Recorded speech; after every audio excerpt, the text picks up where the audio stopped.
क्या आपको पता है मेंटली स्ट्रांग होना किसे कहते हैं? 1914 में थॉमस एल्वा एडिसन की फैक्ट्री पूरी तरह जल के बर्बाद हो गई। आग इतनी बुरी तरह लगी थी कि कुछ भी नहीं बचा। उन्हें 23 मिलियन US$ का नुकसान हुआ था और एक प्रोटोटाइप जिस पर वो सालों से काम कर रहे थे वो भी जलकर बर्बाद हो गया। इस पूरी सिचुएशन को जानने के बाद थॉमस एल्वा एडिसन ने जिस तरीके से रिएक्ट किया उसे कहते हैं मेंटल टफनेस। पता है उन्होंने क्या कहा? उन्होंने कहा, थैंक गॉड अभी तक मैं जितनी भी मिस्टेक्स कर रहा था वो सारी जलकर खत्म हो गई हैं। अच्छा है, अब मैं एक फ्रेश शुरुआत कर पाऊंगा। एक मेंटली टफ इंसान की ये बहुत बड़ी क्वालिटी होती है कि वो बुरे से बुरे वक्त में भी अपने आप को संभालना जानता है और एक पॉजिटिव अप्रोच रखता है। पर फैक्ट तो यह है कि शुरुआत से ही कोई भी मेंटली स्ट्रांग नहीं होता। जैसे अच्छी डाइट और रेगुलर एक्सरसाइज आपको फिजिकली स्ट्रांग बना देती है, वैसे ही कुछ हैबिट्स होती हैं जो एक मेंटली वीक इंसान को भी मेंटली स्ट्रांग बना देती हैं। और आज इस वीडियो में हम मेंटली स्ट्रांग लोगों की कुछ हैबिट्स के बारे में बात करने वाले हैं। So let's start. पहली हैबिट है एम्ब्रेसिंग चेंज। ईगल इकलौता ऐसा पक्षी होता है जो 70 साल की उम्र तक जिंदा रह सकता है। पर इस उम्र तक जिंदा रहने के लिए हर ईगल को एक बहुत मुश्किल डिसीजन लेना पड़ता है, क्योंकि 40 साल तक जिंदा रहने के बाद एक ईगल के पंजे इस लायक नहीं रहते कि वो उन पंजों से कोई शिकार आसानी से कर पाए। उसके पंजे कमजोर हो जाते हैं और इतने लचीले भी नहीं रहते। और तो और उसकी तीखी और लंबी चोंच भी काफी मुड़ जाती है और उसके पंख इतने मोटे हो जाते हैं कि उड़ान भरना भी मुश्किल हो जाता है। और 40 साल की उम्र में यही वो टाइम होता है जब एक ईगल के पास सिर्फ 2 ही ऑप्शंस होते हैं।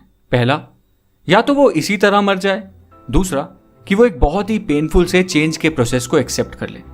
एक ईगल की जिंदगी में ये प्रोसेस 150 दिन का होता है और इस प्रोसेस के लिए उस ईगल को किसी पहाड़ की चोटी पर जाकर बैठ जाना होता है और वहां उसे अपनी चोंच को तब तक किसी पत्थर पे मारते रहना होता है जब तक उसकी चोंच निकलकर नीचे ना गिर जाए। और चोंच के अलग हो जाने के बाद एक ईगल फिर नई चोंच के उगने का इंतजार करती है। जब नई चोंच उग जाती है तो उस तीखी और मजबूत चोंच से फिर वो अपने पंजे उखाड़ देती है और फिर से नए पंजों के उगने का इंतजार करती है। जब उसके नुकीले से नए पंजे वापस आ जाते हैं तो फिर वो उन पंजों से अपने पुराने से मोटे पंख भी नोच लेती है ताकि नए और हल्के पंख उग पाए।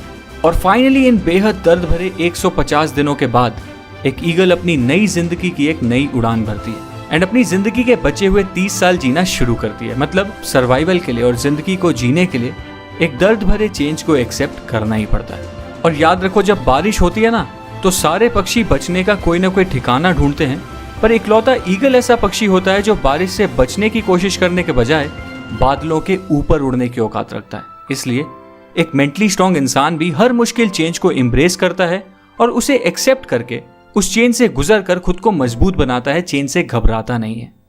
दूसरी हैबिट है एस्टैब्लिशिंग बाउंड्रीज।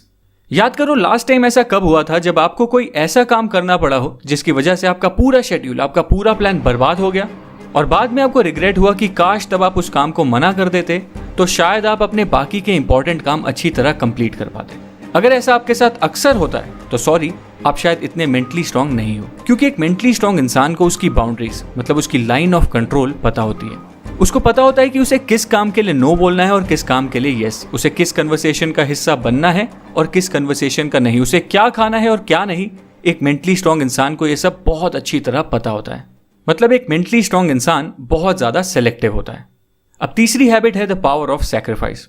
ह्यूमन साइकोलॉजी को समझने वाले लोग ये अच्छी तरह जानते हैं कि sacrifice builds resilience, resilience builds strength, strength builds power and power builds purpose. इस चीज का एक परफेक्ट एग्जांपल है विराट कोहली। 2017 में मैंने एक आर्टिकल पढ़ा जिसमें लिखा था कि विराट कोहली कितने बड़े फूडी थे और उन्हें मटन रोल, बटर चिकन और छोले भटूरे जैसी डिशेस कितनी ज्यादा पसंद थी। पर आज उनकी डाइट कुछ ऐसी है कि बटर चिकन और मटन रोल तो छोड़ो, वो अपनी कॉफी में चीनी तक नहीं पीते। डिसिप्लिन और सैक्रिफाइस उनकी लाइफ का एक मेजर एलिमेंट है। एंड दोस्तों, कोई भी पर्पस बिना सैक्रिफाइस के पूरा किया ही नहीं जा सकता, चाहे वो सैक्रिफाइस बुरी एडिक्शंस का हो, जंक फूड का हो या सोशल लाइफ का। सैक्रिफाइस तो करना ही पड़ता है और मेंटली स्ट्रांग लोग ये सैक्रिफाइस करने से पीछे कभी नहीं हटते। चौथी हैबिट है एम्ब्रेसिंग फेलियर एंड मिस्टेक्स। अगर आपको लगता है कि इलॉन मस्क ऐसे आदमी हैं जो अपना हर प्लान सक्सेस को दिमाग में रखकर बनाते हैं, तो शायद आप गलत हो, क्योंकि स्पेसएक्स के प्लान्स के रिगार्डिंग उन्होंने एक इंटरव्यू दिया था और उस इंटरव्यू में उन्होंने कहा था that I want to be able to make sure that we have enough capital to survive at least 3 consecutive failures। और अगर आप इसे ध्यान से समझो तो इनका ये थॉट प्रोसेस क्लियरली एक्सप्लेन करता है कि मेंटली स्ट्रांग होने का मतलब सिर्फ ये नहीं है कि आप सक्सेस की तैयारी करते रहो, बल्कि मेंटली स्ट्रांग होने का मतलब तो यह है कि आप फेलियर्स के लिए भी उतने ही ओपन और रेडी रहो। अब 5वीं हैबिट है सेल्फ लव। एक बार मुझे ऑफिस में एक लड़का दिखा जो फिजिकली बहुत अट्रैक्टिव था और उसके फेस पे एक अलग सा ही ग्लो था।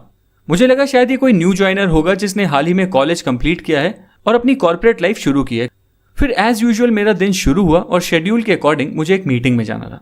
उस मीटिंग में पहले से ही वो लड़का बैठा हुआ था और जब मैंने उसे मीटिंग रूम में दोबारा देखा तो मैं थोड़ा कंफ्यूज हो गया। बट फिर मेरे मैनेजर ने अनाउंसमेंट की और बताया कि इस मीटिंग के लिए हमने एक गेस्ट को इन्वाइट किया है जो हमें प्रोसेस रिलेटेड एडवाइस देने वाला है, और वो गेस्ट बिजनेस की एक यूनिट का डायरेक्टर है। और पता है ये डायरेक्टर कौन था?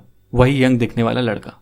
एंड उसके बाद जब मेरी उस डायरेक्टर से बात हुई तो उसने बताया कि वो बिजनेस की एक बहुत ही क्रिटिकल यूनिट हैंडल कर रहा है और उसका शेड्यूल फुल पैक्ड रहता है, पर वो जब तक अपने दिन की शुरुआत में सबसे पहले अपनी फिजिकल हेल्थ और मेंटल हेल्थ पर काम नहीं कर लेता, वो अपने दिन के बाकी काम भी शुरू ही नहीं करता।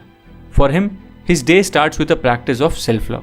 एंड दोस्तों, वैसे सेल्फ लव प्रैक्टिस करने से आपकी सेल्फ एस्टीम और ओवरऑल मेंटल हेल्थ कई गुना इंप्रूव हो जाती है। इसलिए मेंटली स्ट्रांग बनने के लिए ये भी एक बहुत इंपॉर्टेंट हैबिट है। सो दोस्तों, ये थी कुछ 5 क्वालिटीज जो मेंटली स्ट्रांग लोगों में अक्सर देखी जाती हैं, और अगर आप भी मेंटली स्ट्रांग बनना चाहते हो तो आपको भी अपने माइंडसेट को कुछ ऐसा ही बनाना पड़ेगा। अगर आपको मेरी इस वीडियो का कंटेंट पसंद आया तो इस वीडियो को लाइक करना, मेरे चैनल को सब्सक्राइब करना और बेल आइकन दबाना फ्यूचर वीडियो अपडेट्स के लिए। Thank you.